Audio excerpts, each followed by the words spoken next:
This video is brought to you by... I'm switching lanes so much, man. They can never get behind me, man. Yeah, I'm taking it all away, man. I ain't playing with it, man. One thing is the key, man. It's consistency, man. It don't matter, man, how good the product is, man. If you ain't out there, man, to get rid of it, man, the supply to demand, man, you going down, man. You in it for nothing, man. Get with me, man. I'm starting a whole league, man. Get with me, man. Get with the winning team, man. Cool green clothing. We going all the way, and we coming straight out of Baltimore. What's going on, YouTube fam? This your boy Tony 2 times, and we back with another episode of the Baltimore Way, man. Before I start, be sure to tap that like button. Definitely watch this video to the end to hear the full story and all the details in the case. If you're new to the fam, be sure to subscribe. Hit that notification bell for future uploads. Let's get right into the story. Addiction. It's a tough battle. It's one of them things where you either have to been through it yourself or know somebody that has been through it to understand the pain, suffering, and hurt that comes from it. When your body needs something just to function and feel normal, you will go to extremes to get that product. Whether it's pulling up places you know you had no business going to, or being so loose and trusting with who you give your money to, putting yourself in a vulnerable situation. Nowadays, it's a lot of pharmacy drugs going around. But in a lot of inner cities in America, it's still that girl and boy that's flowing strong. For people that's not familiar with the terms, that's coke and heroin. And unfortunately, the two do not have an age preference or a zip code and who and where they target. And on this episode of the Baltimore Way, we will be discussing a case from 2013 that ended with a 17-year-old young lady gone and 2 men with life sentences. According to sources, on the morning of January 15th, 2013, a 20-year-old man named Brandon and his 17-year-old girlfriend, Michelle Adrian, decided to take a trip from Frederick County, Maryland to Baltimore City using Brandon's pickup truck. The two was in hope to cop some product. As they jumped off 40 West, they entered Emerson Avenue. They hit a bunch of side streets looking to see if any shops was open or if anybody was outside. Allegedly, that's when 2 young men spotted the truck and flagged them down. The two were later identified as 18-year-old Dorian Allen, also at the time 18-year-old Tevin Hines. Dorian had on an orange jacket and Tevin was wearing a black jacket and a beanie on his head. As the truck was creeping, they were flagged down to stop before the 2 men approached. As they walked to the passenger side where Michelle was sitting, one of the young men asked, "Yo, what y'all want, boy or girl?" In which Brandon said, "Boy," as the couple needed heroin to get out the gate. Tevin told them sit tight, he would be right back, but Dorian waited at the truck. Not too long after, they directed the couple to go to the 3900 block of Mulberry Street, not too far from a cemetery, where Dorian told them to hold up and bopped off. He returned back to the block minutes later with Tevin right behind him. But this time, allegedly, only Dorian walked up to the truck. As Tevin said, "Yo, not yet," waiting for traffic on the block to clear. According to Brandon, things would get crazy when the block got cleared. Dorian upped the blick and said, "Don't move." Brandon, scared, reached for the keys to start the truck and take off. Before they asked him, like, "Yo, what you trying to die?" Before letting off one shot, shattering the window after striking Brandon. Scared, the man yelled, "Whatever you want, just take it," as he had $120 in a sandwich bag under his leg. They took the money and stepped back before allegedly Dorian upped the gun again at the truck. The couple balled up in a fetal position before they heard shots fired.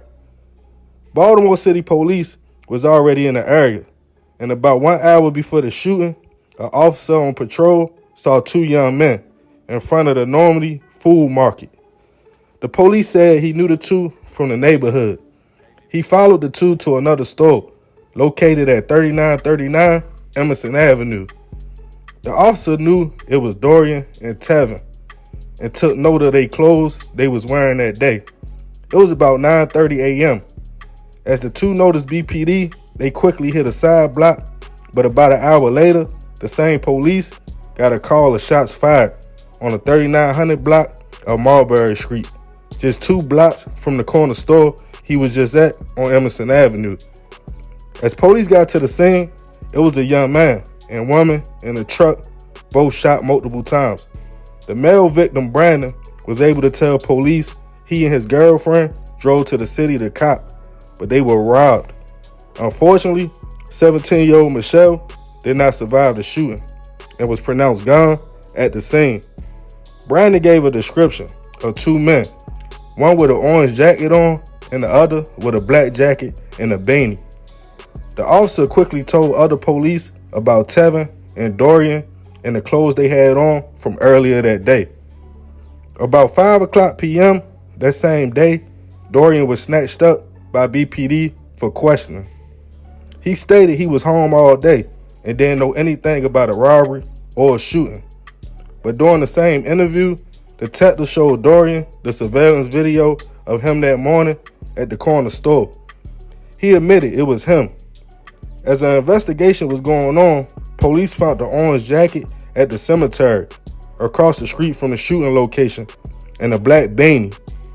DNA was done on both items, and a search of Dorian's phone showed pictures of him wearing the same coat. When confronted with the evidence, he said he traded coats earlier that day with a man from around the way. But Brandon, the surviving witness, was able to point him out in a photo lineup. But Dorian insisted he was home all day and didn't come outside until after the shooting took place. And then he went to a video shoot on Lyndhurst Avenue. But with the surveillance video from the store, pictures, DNA, and witness statements, Dorian and Tevin were both arrested and charged with robbery, murder, handgun violations, and other charges. As the case made it to trial, the two were tried together. Brandon took the stand and explained him and his girlfriend were addicted to heroin and wanted to drive to Baltimore to get a better deal that day. As the officer on patrol took the stand, he testified that Dorian and Tevin were both outside wearing the exact same clothes. Dorian's attorney presented his alibi for the day in questioning, but it was too much evidence on the young men. Both Dorian and Tevin were found guilty of murder, robbery, handgun violations, and other charges.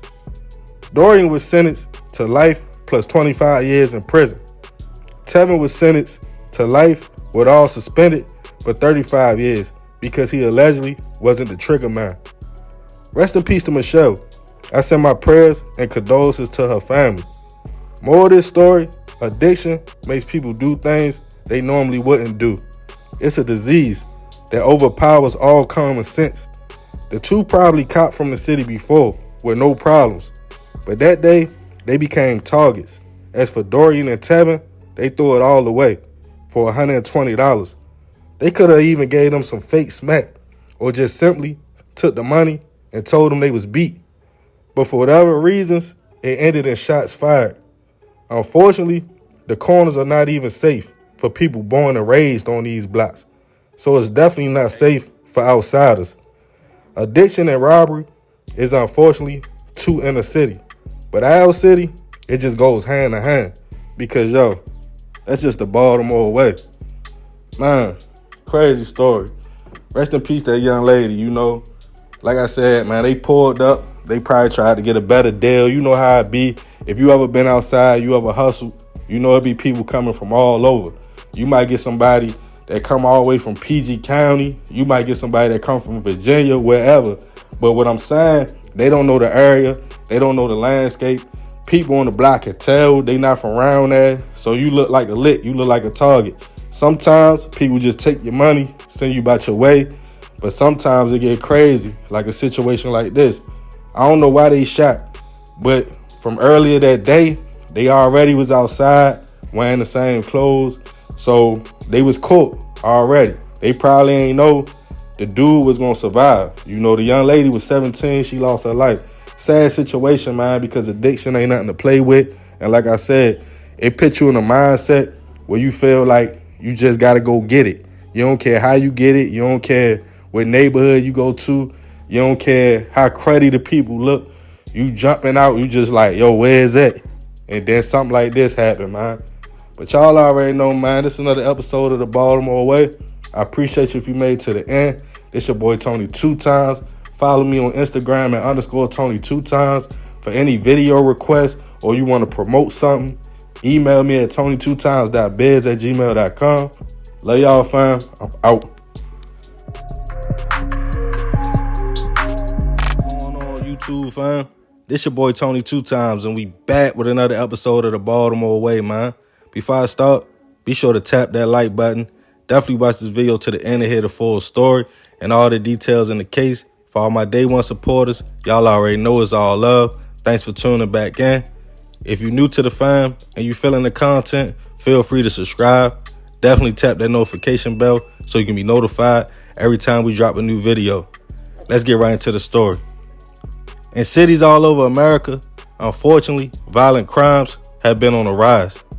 To the point in homicide cases, if police don't got witnesses or evidence right there at that time, the case either goes cold or gets thrown in a pile. The sad thing about that is when conviction rates are low and bodies keep dropping, law enforcement start to get thirsty and reaching to lock up anybody without real probable cause, just to say they solved the case and hope to get a conviction, even if it is the wrong person. We hear so many stories of people spending years or decades in prison for crimes just for it to come out later on it was bad police work and the person they thought did it was really innocent. It makes you wonder how many people have been railroaded by the system just for a conviction or so the police and prosecutors can look good, like they are solving cases. And in certain situations, a confession can be coerced if a person is not aware of tactics or games that the police play to get you to talk, especially if it's a serious charge in which they actually can get away with telling you a straight lie. Like, tell us you did it and you can go home right now. Most people know that's all detective talk, but some might not be up on the games that police play or never dealt with police at all and fall for it. Now they are charged with something they really did not do and had to clear their name. And on this episode of the Baltimore Way, we will talk about a man accused of hitting his own homie back in 2013 in a fight to try to clear his name. Back in 2013, at the time, 23-year-old Dominic Faulkner and his homeboy, 22-year-old David Womack, were close, to the point they even called each other cousins. Dominic, who is a father and grew up in West Baltimore, was just a typical working man who was trying to take care of his kids. But as a kid, at just 6 years old, he would be placed into a foster home himself due to family issues. As he got older, Dominic was classified as having certain mental disabilities that kept him from processing information or learning as fast as others. But that wouldn't stop the young man. He would meet a mentor, a jeweler, a man named Tom Smith, back in 2006 at a Saturday morning breakfast hosted by a program called Young Life Urban. At about 17 years old, he got his first job and pretty much stayed out the way and out of trouble, and set a petty drug charge at the age of 20. Fast forward back to 2013, BPD would receive a call of a vehicle crash on March 4th on the 2800 block of Moser Street. Just about 12 midnight, a silver 2000 Benz hit a tree and a man was laying inside unconscious. Medics performed CPR, but quickly realized the victim had been shot with a single bullet that went through his shoulder and unfortunately traveled through his heart and lungs. The man was pronounced gone at the scene. As police started investigating, just a block away from the scene, they found a gold medallion with a cross on it, thought to belong to the victim. At the time, the man was labeled as a John Doe. The man's phone was taken off his body, and a detective took it home with him. The next morning, it would start ringing repeatedly, followed by multiple text messages stating good morning. Yo, where you at? You ready to hit the car wash? The detective called the number back from his own cell phone when the man answered. When asked who he was, the man stated Dominic Faulkner. Police asked him what was the man's name phone he was calling, who at the time was the victim, labeled John Doe. Dominic, not knowing what was going on, stated that was his cousin's phone, David Womack. Detectives hung up and came up with a plan to track down Dominic for questioning, still not telling him about the death of his friend. As days went by, police waited for surveillance footage and DNA from the crime scene to come back, with no leads on the hit at the time. They decided to reach back out to Dominic and plans to meet up with him at a local store. In later interviews with the Baltimore Sun, Dominic stated 2 men met him and told him they were telemarketers, not detectives. Started asking him questions and asked could they go back to his apartment to talk. Before then, taking him to Western District Police Station Homicide Unit, where Dominic realized what was happening and his homie had been hit. Detectives would cut on the tape recorder and start asking questions. It was March 13th, 2013. Dominic stated the night before David was hit, the two were cooling, driving around the city, and even went to a club. But Dominic said David would eventually pick up a young lady and drop him off at his apartment around 9:30 p.m. 3 hours before detectives said David was shot. Dominic said he called David a little bit later to make sure he was good, and he said yeah, he was on his way home. By this time, BPD had received the surveillance footage back that allegedly showed a man, a woman, and a car. They showed a still picture of that to Dominic, in which he stated, I don't know the people, but the car looked familiar. It looked like David's. Then the interview took a turn. Detective stated, you told us you didn't want to meet, or you didn't want any parts of this, right? In which Dominic stated yes. They then asked if he knew anything about the hit, and if he did, would he tell them? In which again, he stated yes, but I don't know nothing. Detectives kept pressing before asking if something was wrong, and said the man looked like he was about to cry. Then the recording would stop. But detectives kept talking. In later interviews, the young man stated they told him he would never see his kids again, and if he confessed to shooting his friend, he could go home free. The tape recording was off about a whole hour before detectives cut it back on, and by this time, Dominic had identified himself and his girlfriend as the man and woman in the surveillance video. He also gave a detailed account of allegedly hitting his friend, stating in the confession him and his girlfriend was riding around with David when they stopped to get a chicken box. He then claimed him and his girl started arguing. Then David got in the mix, in which he told the man to mind his business before yanking his gold chain off his neck. After that, he stated the two got out the car and had a few more words. Then he claimed David was trying to hit him and pulled out a blick. Dominic then stated he took the blick from the man and shot him once in the arm before David got back in the car and drove off. He then stated he dumped the gun in a sewer drain, and then the next day he called David just to make sure he was okay. Detectives followed the information but found no signs of a chicken box in David's car and no gun in the drain, and that was strange since it would have been too heavy to float away. Police also tried to get a better copy of the surveillance video from the other grainy one that they had showed the young man.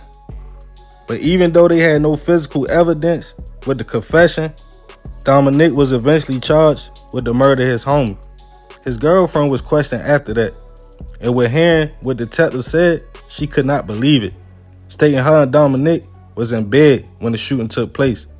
When asked why he would tell them that, she was stating, y'all must not know about his condition.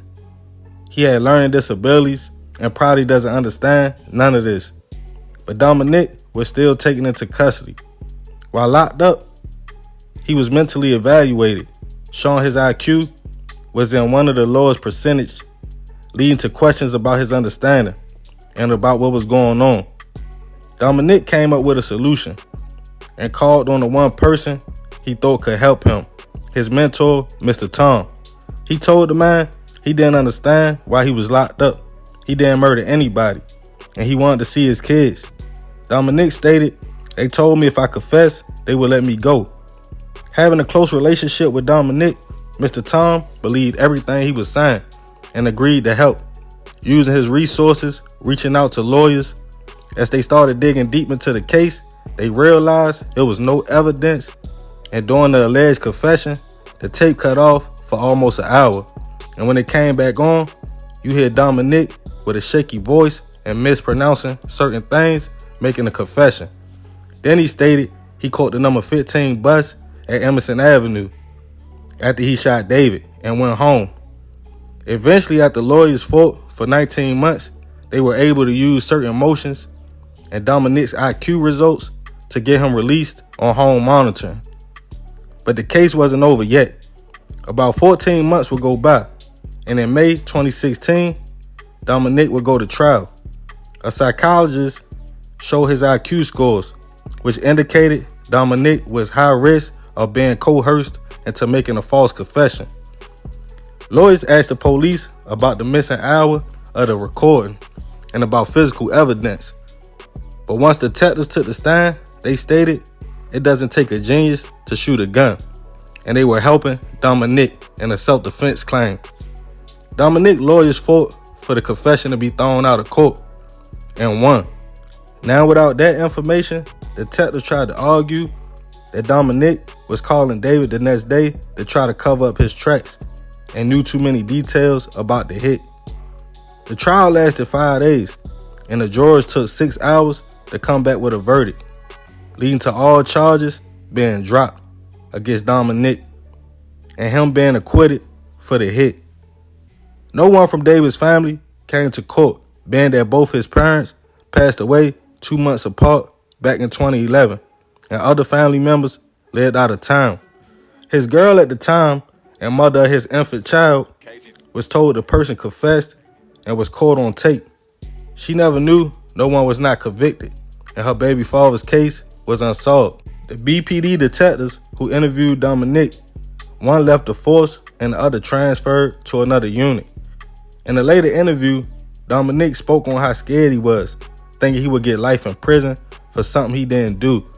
And Mr. Tom stated he was just glad he could help a good person. Rest in peace to David. I send my deepest prayers and condolences to his surviving family members. More of this story, it's unfortunate.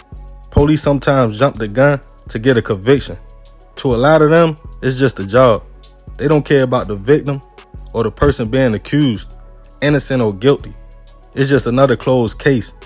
It makes you wonder, how many people with mental health or other conditions are serving life for something they didn't do and wasn't as lucky as Dominic. But hey, that's the Baltimore way. Man, crazy story, you feel me? Rest in peace to David. Y'all heard it all for y'allself, man. You know, I'm glad that, Dominic got the justice that he deserved. If he was innocent, if he ain't had nothing to do with it. They said, his IQ was a little too low to understand what was going on. And I feel like that'd be the case in a lot of situations. But y'all already know, man. Leave it in the comments. I ain't gonna talk y'all head off. This is another episode of the Baltimore Way. I appreciate you if you made it to the end. This your boy Tony 2 times. Love, fam. I'm out. What's up, YouTube fam? It's your girl, Mrs. Tony 2 times, and I'm back with another video. In this episode of the Baltimore Way, I'll be telling the story of Mia Nichols, a 37-year-old mother who vanished after leaving work in 2008. Almost a year later, she was found in a wooded area of Baltimore County. Before we get into this video, please feel free to subscribe if you're new to our channel. Go ahead and click that notification bell to get notified every time we upload. If you're rocking with the content, smash that like button. Feel free to share this video with everyone you know. Make sure you watch until the end to hear the full story. All right, let's jump right into it. Mia Nichols, a Bridgetown, New Jersey native, came from a large and loving family. She grew up in a 2-parent household with her brother. Mia was described as very attractive, with a small and petite frame, standing just over 5 feet tall. According to sources, Mia did well academically and graduated from high school on time despite getting pregnant at 17 in 1988. In the late 90s, Mia moved to Baltimore with her daughter following a job transfer. Mia's brother also made the move with her. Mia was an administrator at the Volunteers of America, a transitional program for federal prisoners. Mia reportedly excelled in her position. She was a dedicated employee with a passion for criminal justice. Mia was well liked and respected by her work peers as well as the tenants at the facility. Not only did Mia thrive in her new career, she also found love. Mia met and fell in love with a man named Keith. Mia and Keith would eventually get married. Mia and her husband went on to have 2 sons together. By 2003, Mia and her husband decided to call it quits. The split was reportedly amicable and they shared custody of their sons. With her new circumstances, Mia decided to go back to school to advance her qualifications. In addition to working full-time, Mia began attending classes at Baltimore City Community College. In 2007, Mia met a guy named Tyrone Webb on campus. He was 10 years her senior, but Mia seemed to be very smitten with Tyrone. According to sources, Tyrone was studying electronics at the community college when he and Mia met. The couple quickly ignited a flame, and a few months later, they moved into an apartment together in Northwest Baltimore. As Mia and Tyrone settled into their apartment, it was decided that Mia would be the breadwinner while Tyrone finished his studies. Tyrone was described as a nurturing person, so Mia was willing to let him help with the kids and around the house while she was at work. According to sources, by the fall of 2008, things seemed to be going very well for the couple. Mia was working really hard keeping up with work and school. Outside of those 2 things, Mia's life was centered around Tyrone and her children. In October of 2008, things would take an unusual turn. On October 28th, Mia Nichols was last seen leaving her job late that afternoon. Mia's live-in boyfriend, Tyrone, appeared to become concerned when he didn't see her come home. According to sources, Tyrone called Mia's brother to ask if he had seen Mia. But Mia's brother had not heard from her and told Tyrone to file a missing persons report. Tyrone called police and reported Mia missing, reportedly saying that he saw her leave for work in the morning and that was the last time he saw her. But Mia's family suspected right away that Tyrone Webb was involved in her disappearance. Although it seemed like Mia and Tyrone's relationship was great on the outside, family reportedly revealed that their relationship grew to become very tumultuous and that Mia would be upset with him at times. It was also very out of character for Mia to just run off without her children and miss time from her job, especially without communicating to her family that she would be gone. Mia was much more responsible than that. Reports say when officers arrived at Mia and Tyrone's residence later that day, he reiterated to investigators that the last time he saw Mia was the morning she left for work. According to what investigators said, Tyrone told them that he spoke with Mia throughout the day. He reportedly asked her about going out, and she supposedly told him that she was going out with her friend named Kim. He reportedly told investigators that since the children were with their father, he didn't think anything of it. Tyrone told investigators that was the last conversation that he and Mia had. As the investigation continued, Mia's car was found near her home, but no sign of Mia. According to reports, Tyrone's alibi was that he was at school all day and he came home by himself. Investigators also questioned Mia's friend, Kim. She reportedly told detectives that she had actually not seen Mia in a year. She said that she and Mia met at work and became really good friends. Investigators revealed that Kim was saddened by Mia's disappearance. She said Mia was a good person and provided an alibi for her whereabouts the night in question. Her alibi checked out.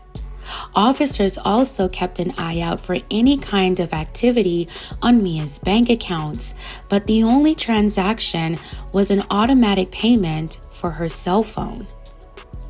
Investigators also took a look into a man who was one of the tenants at Mia's workplace and was rumored to have a crush on her. When investigators interviewed the tenant, he denied any involvement, saying he had the utmost respect for Mia and was devastated that she was missing. He provided an alibi to investigators that checked out. It was reported that on the day Mia went missing, she was reportedly upset and crying at work. Her co-workers told investigators that Mia was on the phone with Tyrone and they reportedly got into some sort of disagreement, and supposedly Tyrone told her she better not come home. Apparently, Tyrone was mad because of the co-parenting relationship Mia had with her son's father. He didn't like it and was very jealous. Mia was reportedly unhappy and didn't know if she could go on with the relationship anymore. Mia's family did everything they could to find their beloved Mia. Mia's family came down to Baltimore and utilized every resource available to find her. They searched for Mia day in and day out. According to report, Mia's family's suspicion about Tyrone's involvement grew after his actions following Mia's disappearance. According to what one of Mia's family members reported, after she went missing, they organized a candlelight vigil at her neighborhood church and handed out flyers trying to get information from anyone who may have seen her. They said that not one time did Tyrone ever show up to help them find her. And that was not the only odd thing. According to reports, 3 weeks after Mia's disappearance, Tyrone supposedly moved another woman into the couple's apartment. Of course, investigators noticed and decided to interview the woman. The woman would reveal that she and Tyrone met at the community college and had been seeing each other for quite some time. She told police she was never his girlfriend and that she knew he had a girlfriend but didn't mind being his side piece. She denied having anything to do with Mia's disappearance. She told police the reason why she moved in was because she found out she was pregnant with Tyrone's baby. Mia's family also reported that Mia knew about the other woman and the baby and decided she was indefinitely going to leave Tyrone. Tyrone would reportedly deny that he and Mia had those types of issues in their relationship. Despite cell phone records that revealed that Mia and Tyrone's phone pinged off the same tower while she was missing, investigators had no evidence to arrest or charge Tyrone. According to reports, investigators found no signs of foul play at the couple's home. Investigators say despite being a convicted felon, Tyrone was reported to have a weapon at the house in a .45 caliber box, but supposedly sold the weapon. At this point, investigators had nothing else to go on. Almost a year after Mia went missing, on September 26, 2009, in the rural woods of Windsor Mills in Baltimore County, there were hunters in pursuit of a deer they had taken down. According to reports, as the hunters chased the deer, they stumbled upon a red object that looked like a shoe. As they got closer, reports say the hunters noticed that they were human skeletal remains and immediately called 911. As investigators assessed the scene, they found a personal planner near the remains. The name in the planner read, Mia Nichols. The location was less than 5 miles away from where Mia lived. Dental records would later confirm the devastating news that the remains were indeed Mia. Forensics revealed that Mia suffered from 2 gunshot wounds to the head and 1 to the chest. They also found shell casings at the scene. The caliber weapon matched the weapon that was missing from the gun box in Mia and Tyrone's apartment. When police presented Tyrone with the evidence, he denied any involvement and appeared to be confused when police presented him with the evidence.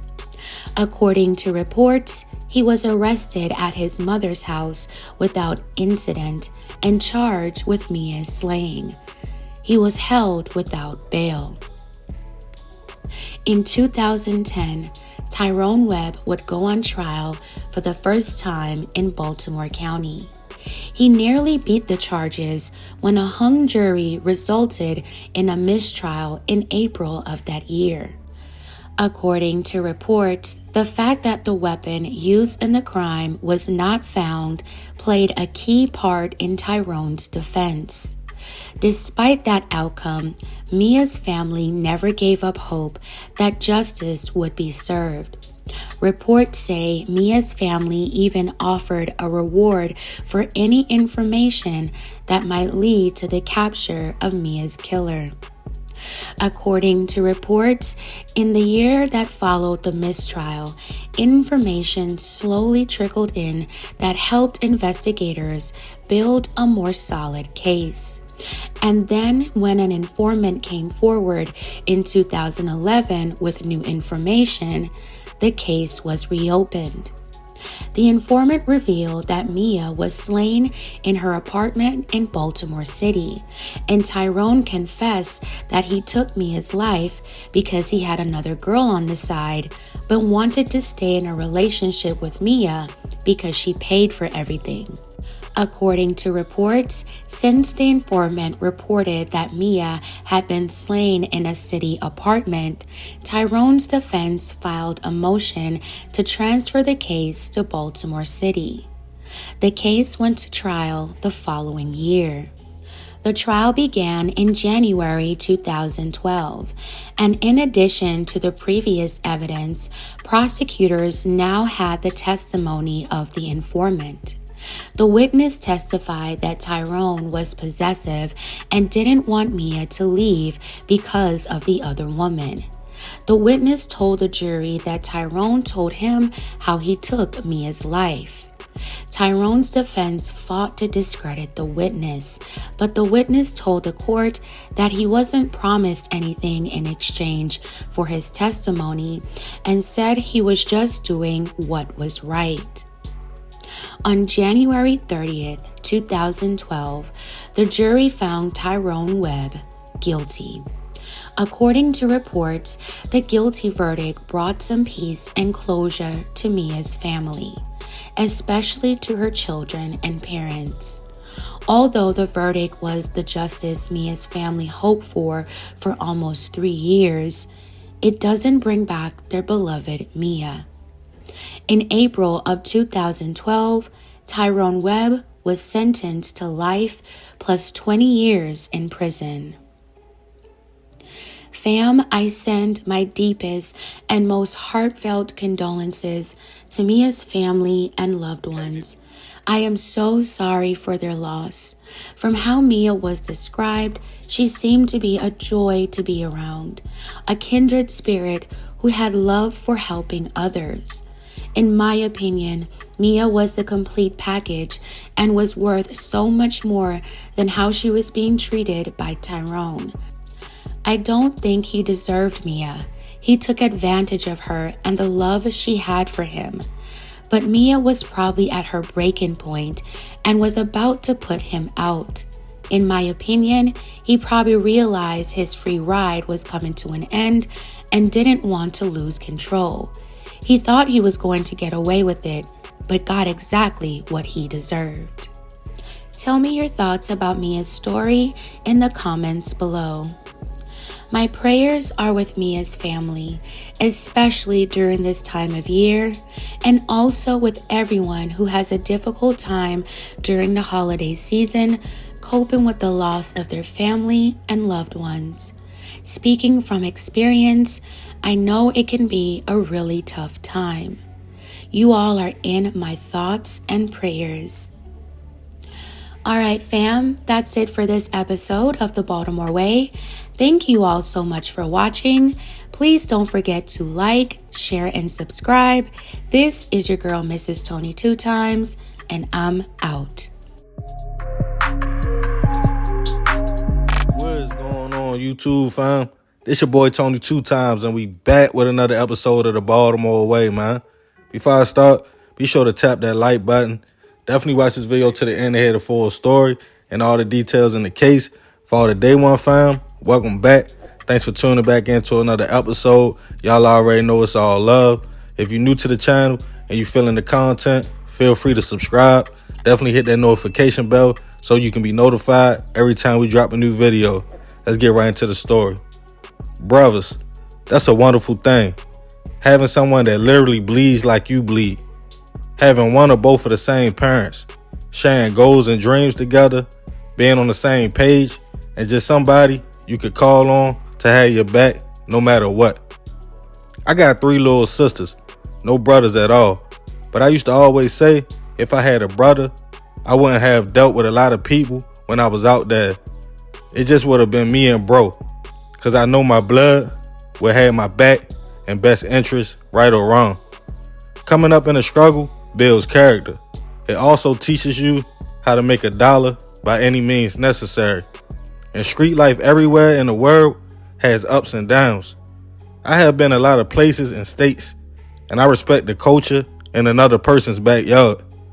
But being a traveler, not to glorify it at all, and I hope one day my city wakes up, but Baltimore is a totally different kind of beast when it comes to surviving, to the point it's so easy to get jammed up or end up gone, because that's just what it is. When you deal with poverty, addiction, dirty cops, politicians, and the list goes on. It gets wicked in a different kind of way. Northeast Baltimore, the Alameda, Northern Parkway, all in that area. I remember me and my mans had an apartment on Macbeth Drive, right off the Alameda, Chickapin, and all that. And going to the shopping center to cop grass after work. We used to be geeking, like, yo, shorty and I'm wild. Everybody trying to make a sale, 100 dudes at your whip, trying to survive. But it's real like that. And it gets treacherous all over the city. And on this episode of The Baltimore Way, we will be discussing the case of the Bruce brothers, 2 young men that lost their lives just days apart in the Baltimore streets. According to sources, back in 2020, Cordell Bruce, at the time 31 years old, and his little brother, Cornelius Bruce, 27 years old, were trying to navigate life in Baltimore. Cordell, the older of the two, was said to sometimes be in the Alameda shopping center to politic and chop it up with a few close associates. Things would get crazy on January 14th, 2020, when Cordell went to the shopping center to meet two men, Christopher Brown and Darian Horton. The three were thought to be cool and even hung out from time to time. But that day, something went wrong when an argument happened between the group about a grass sale. Once everything died down, Cordell decided to leave the shopping center. But not long after, in the 1100 block of East Belvedere, Cordell was targeted and shots went off, hitting him. Unfortunately, the man didn't survive. As BPD were trying to get information in the case, nobody was talking, but the streets always talk. And Cornelius was hurt, his big brother was gone. And in the area he was familiar with, around people he was supposed to be cool with. The little brother allegedly put his ears to the streets and wanted some get back for his brother being gone. He allegedly linked up with a few people to come up with a plan to slide on somebody he thought had something to do with the situation. A young man named Jimmy Murphy was one of the people who Cornelius decided to trust and make a move with. And just 6 days after his brother's death, on January 20th, the men allegedly was riding to search for their target. But later that evening, a car was found on fire behind Lake Clifton High School. Fire crews and BPD was called about 9 p.m. to a burning vehicle in the 2800 block of St. Louis Drive. As firefighters put out the blaze, they noticed a charred body inside. As an investigation started, authorities felt like the scene looked a little bit suspicious and that the fire was man-made. Also, the medical examiner realized the person inside the vehicle had been shot before it was lit on fire, ruling the case a homicide. The victim was later identified as 27-year-old Cornelius Bruce. The two brothers were gone just 6 days apart, but BPD didn't yet have any motive or any leads. A call was made to the mother of the brothers, in which she stated when she received a call from police, the family were having a memorial service for Cordell. So she thought the conversation would be that they found his killer. But instead, they told her Cornelius was gone as well. That dealt another blow to an already grieving family. Their sister stated 1 week she lost somebody that was pure, Cordell. And the next week, she lost someone that was delicate, Cornelius. Cornelius' body was being held in police custody for over a month, as it was considered evidence. They were searching for any DNA to solve the case, but the family still had no answers. Eventually, witnesses started coming forth. One young lady told BPD she was driving home from work on East Belvedere and saw shots fired and two men running. That was the night Cordell was hit. A few days later, a video from a BP showed a man filling up a gas can not far from Lake Clifton. As pieces started coming together, witnesses alleged Cordell met up with, at the time, 21-year-old Christopher Brown and 22-year-old Darian Horton on January 14th, 2020. After the argument about the grass, BPD alleged the men followed Cordell and opened fire, hitting him. They also heard that Cornelius allegedly planned retaliation with 27-year-old Jimmy Murphy on January 20th, just 6 days later. And while on the hunt, Jimmy shot Cornelius. It was speculated he was the one filling up a gas can to cover up the hit and light the vehicle on fire. A picture was painted of a drug transaction gone wrong and retaliation from a little brother that went bad. But it wasn't known if Jimmy intentionally shot Cornelius or not. A warrant was put out for all three men, and a $5,000 reward would be for Darian, who was considered a fugitive and went on a run at the time. He eventually was jammed up in another county.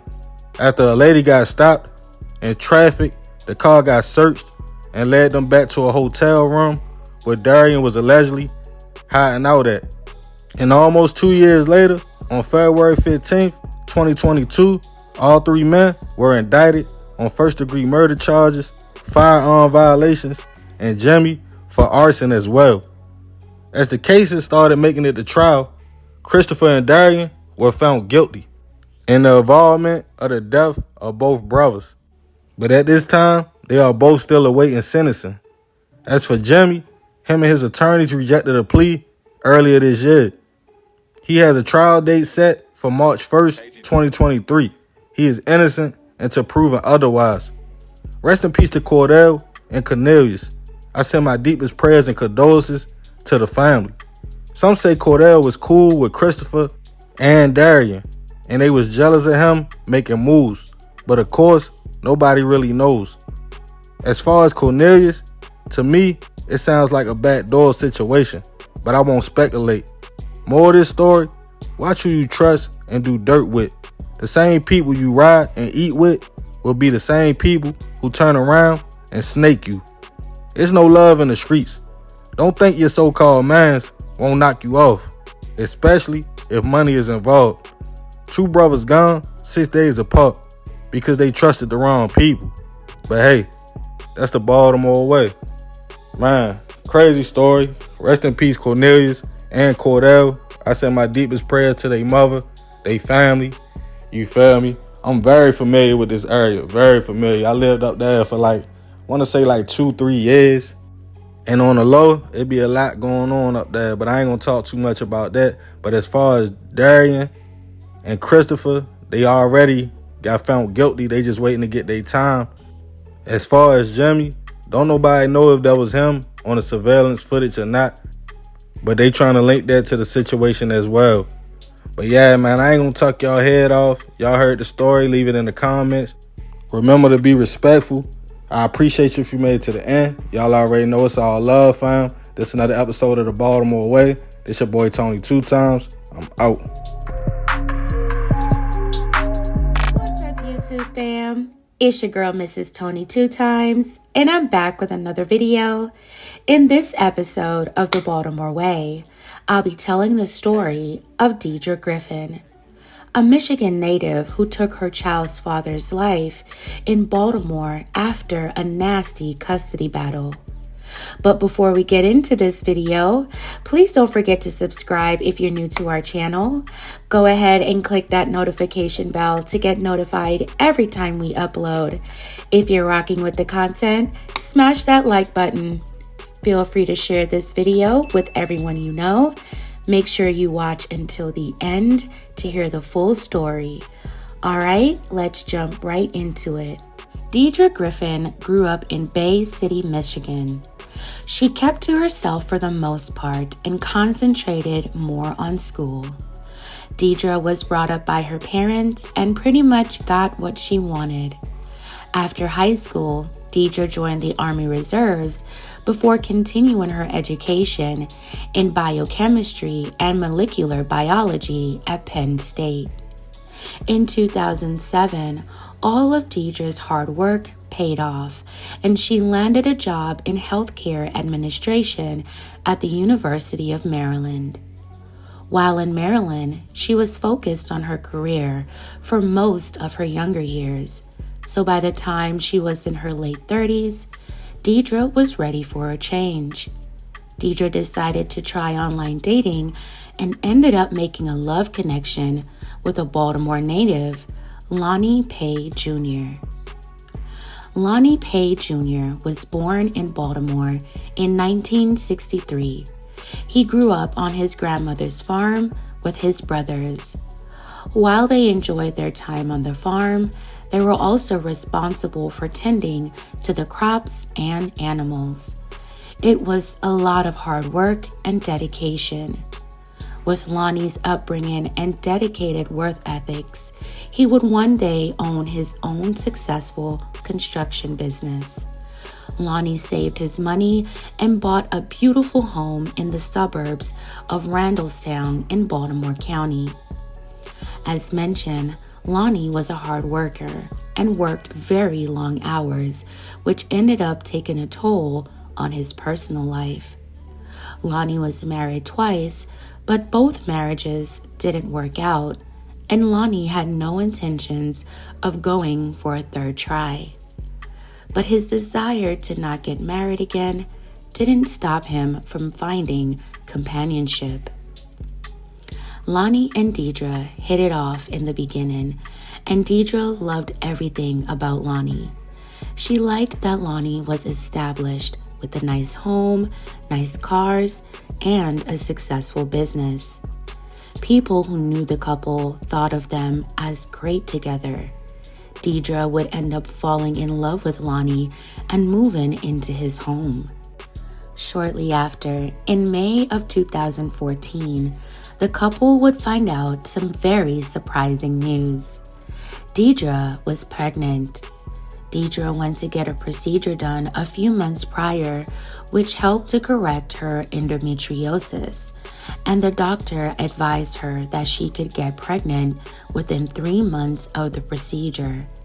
Deidre was very excited.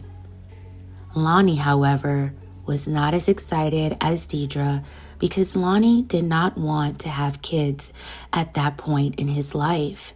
He was 51, and this would be his first child. He was used to his freedom and didn't want to be held down like that. The couple got into a big argument, and Deidre packed her things and went back to Michigan. Deidre reportedly felt like Lonnie wanted nothing to do with her or the baby. When Deidre left, Lonnie moved on with his life. But suddenly, Lonnie had a change of heart. His views on fatherhood had changed, and his family convinced him to have a vested relationship with his child, and advised him that he didn't necessarily have to be in a romantic relationship with the mother to do so. So Lonnie flew to Michigan in August of 2014 to be there with Deidre for the birth of their son. After the birth of their son, Lonnie was elated. And for Deidre, there was a glimmer of hope that her, Lonnie, and the baby could be one big happy family. Deidre made a couple trips to Maryland with the baby to go see Lonnie with the hopes of rekindling their flame. But after a few months, Deidre realized the spark between her and Lonnie was no longer there. The couple broke up for the final time in February 2015. Lonnie reportedly said he didn't want Deidre, just his son. But Deidre said that her and the baby were a packaged deal. After the breakup, Lonnie had not seen his son in a month. He would contact Deidre to see if he could see his son, but ultimately the visits just didn't happen. By March, Lonnie had decided to hire an attorney to take legal action regarding visitation with his son. Lonnie didn't necessarily want custody. His desire was to see his son on a regular basis and establish some sort of general arrangement. But Deidre never thought Lonnie was going to get any kind of custody. Deidre didn't believe Lonnie would be capable of taking care of the baby and that he wasn't equipped to do so. But the judge believed otherwise, and on June 9th, 2015, a judge in Michigan granted Lonnie visitation with his son 5 days out of the month. Lonnie was ecstatic, but according to witnesses at the custody proceedings, the judgment was a major blow to Deidre. She reportedly had thoughts that something sinister was going on. Deidre was reportedly convinced Lonnie paid off the judge. Reports say the judge actually put his foot down and said that Lonnie deserved time with his child. While in a custody battle with Deidre, Lonnie had began dating someone new. He had met his new love interest, Wanda, on the same online dating site where he met Deidre. Wanda and Lonnie's budding relationship was going strong. The two had taken a trip together and spent a lot of time with each other. With Wanda, it seemed like Lonnie had found someone he could see a future with. They became girlfriend and boyfriend, and things seemed solid.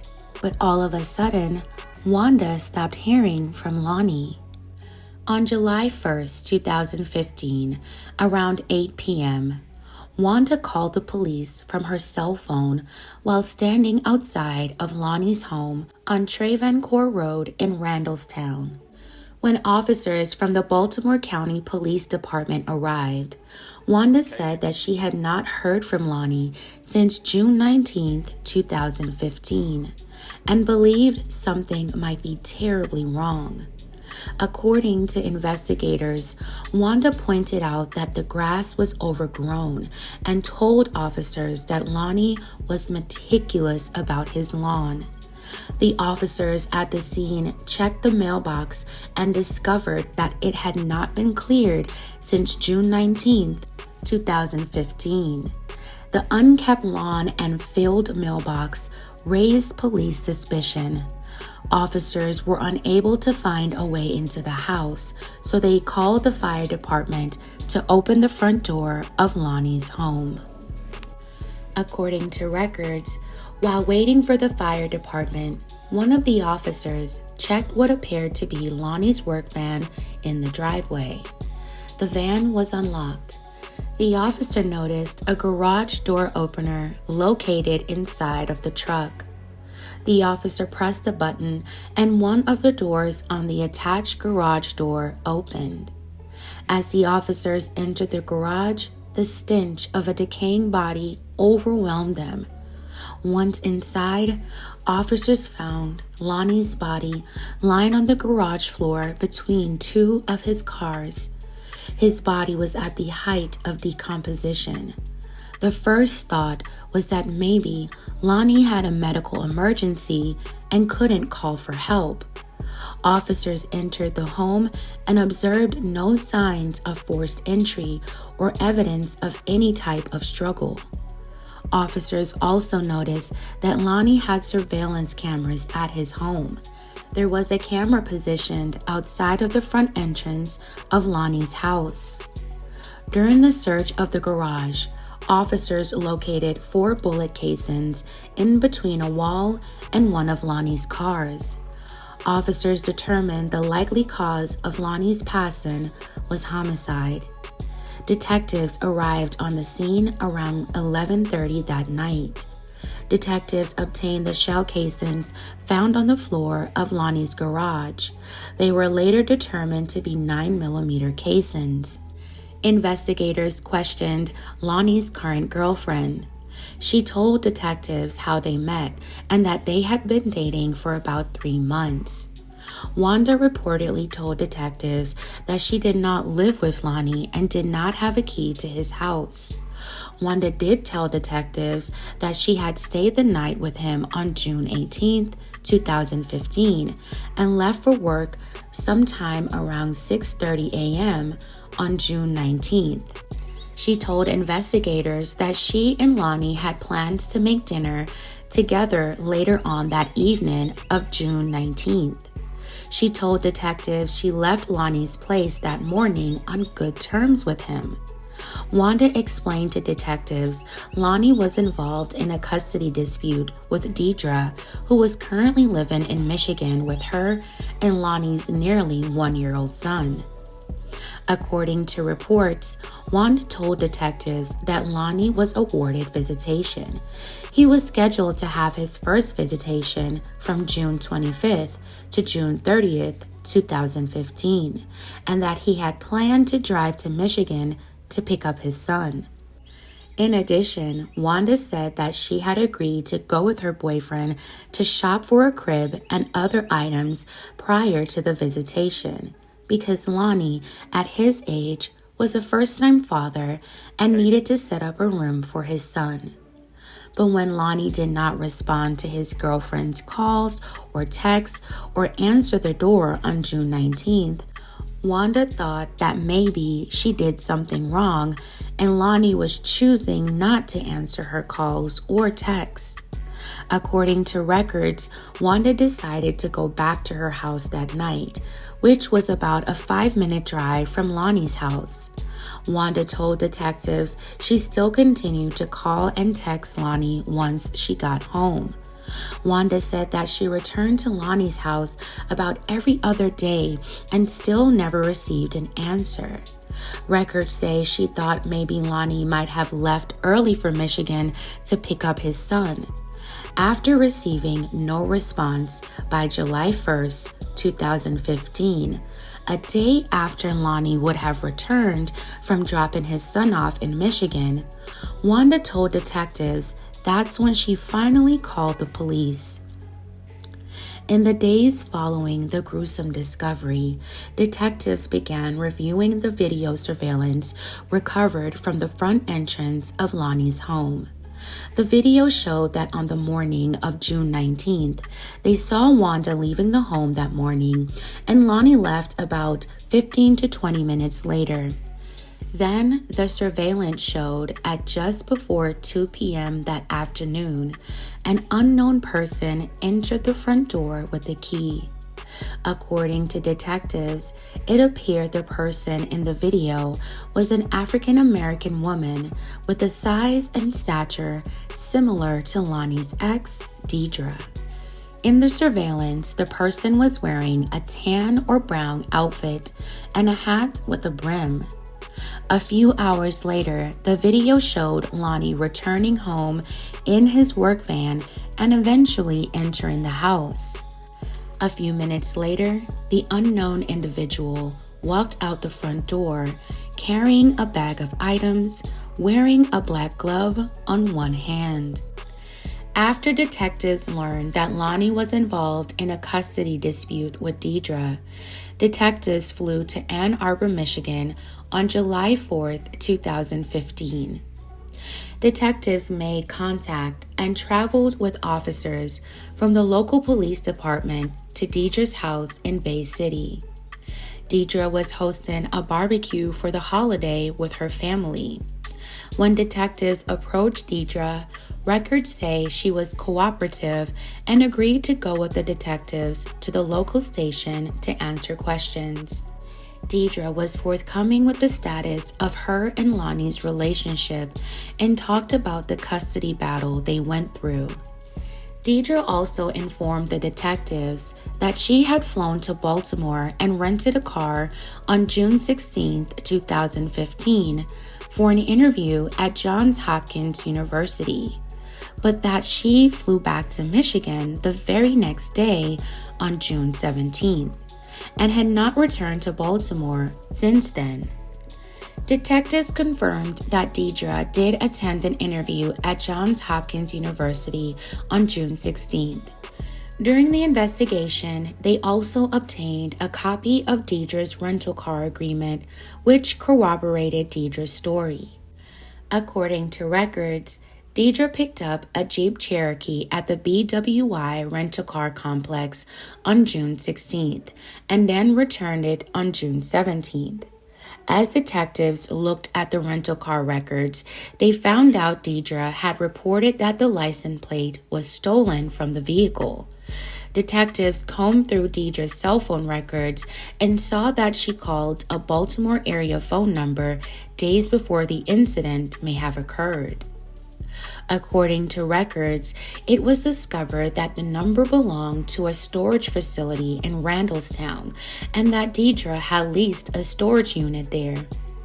The storage facility's access logs and video surveillance footage showed that someone had accessed the unit in Deidre's name on June 18th, 2015, a day after Deidre told investigators that she had already returned to Michigan. Their surveillance video also showed that the person who entered Deidre's access code drove a Chevy Malibu or something like it onto the premises. The person in the surveillance appeared to do something in front of the car that led detectives to believe that the driver was changing the license plate. Investigators decided to use license plate readers that certain police vehicles in Baltimore City are outfitted with. The readers are designed to take many high-speed photographs of license plates throughout the day, etching each photograph with a time and location stamp. According to records, detectives entered both Lonnie's work van and the license plate that Deidre claimed was stolen from the rented Jeep Cherokee. They discovered that the license plate on Lonnie's work van was captured by a police vehicle near the intersection of Liberty and Marriottsville Road, not far from Lonnie's house. just a few minutes after Lonnie's surveillance camera showed him leaving his driveway. The detectives found that the plate reader also captured the stolen license plate at the same location within seconds of capturing Lonnie's work van. According to court records, investigators obtained surveillance footage from the morning of June 19th from a popular donut chain that had a camera pointed at the area where the license plate reader captured Lonnie's work van and the stolen plate number. The footage from the donut shop showed Lonnie in his work van at a traffic light, and just seconds later, what looked like a Chevy Malibu following closely behind him.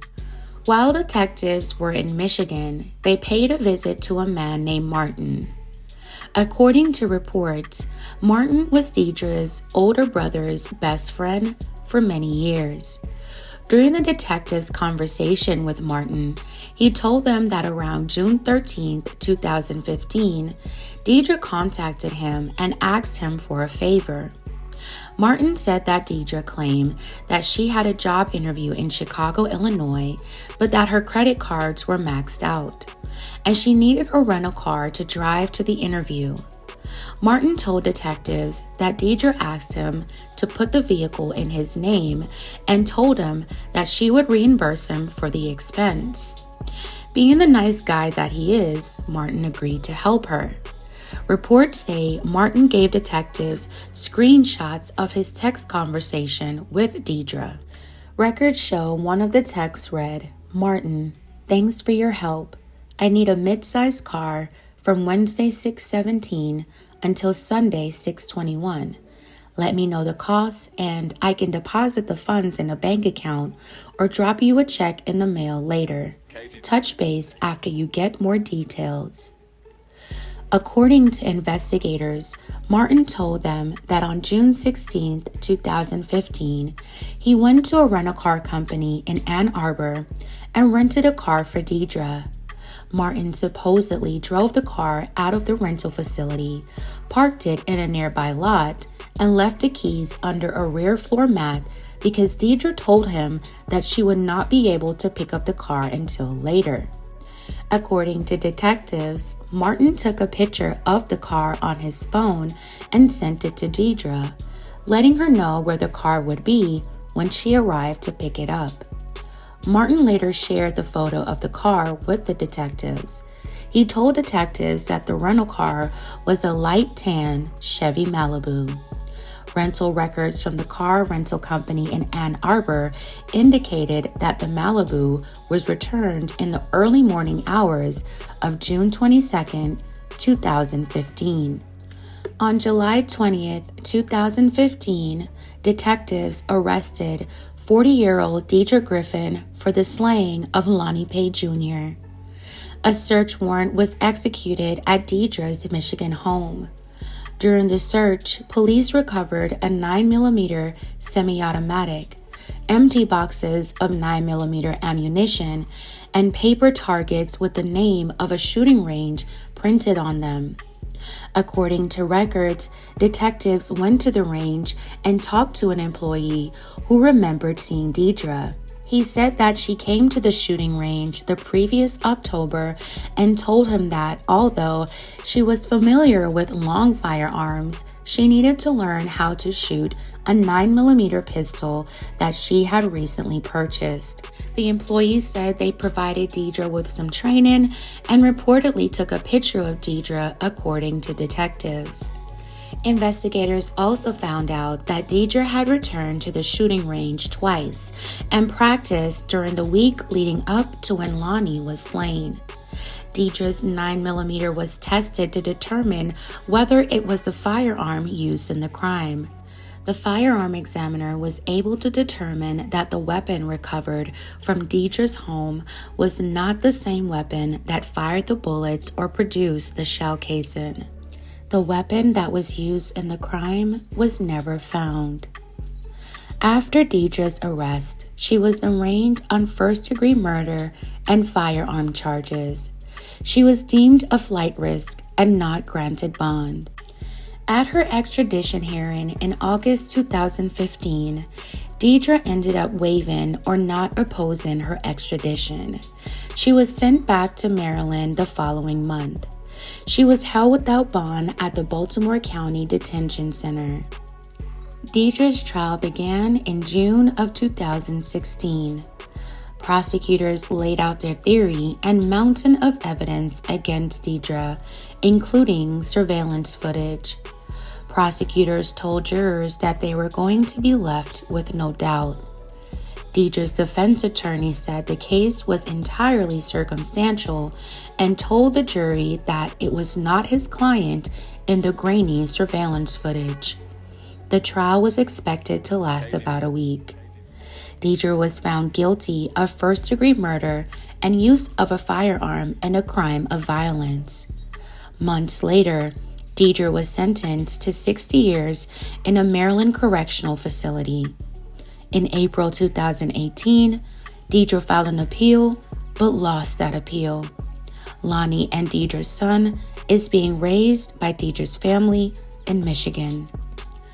Wow, fam, what a sad story. May Lonnie's soul continue to rest peacefully. He didn't deserve to lose his life because he wanted his son and not the mother.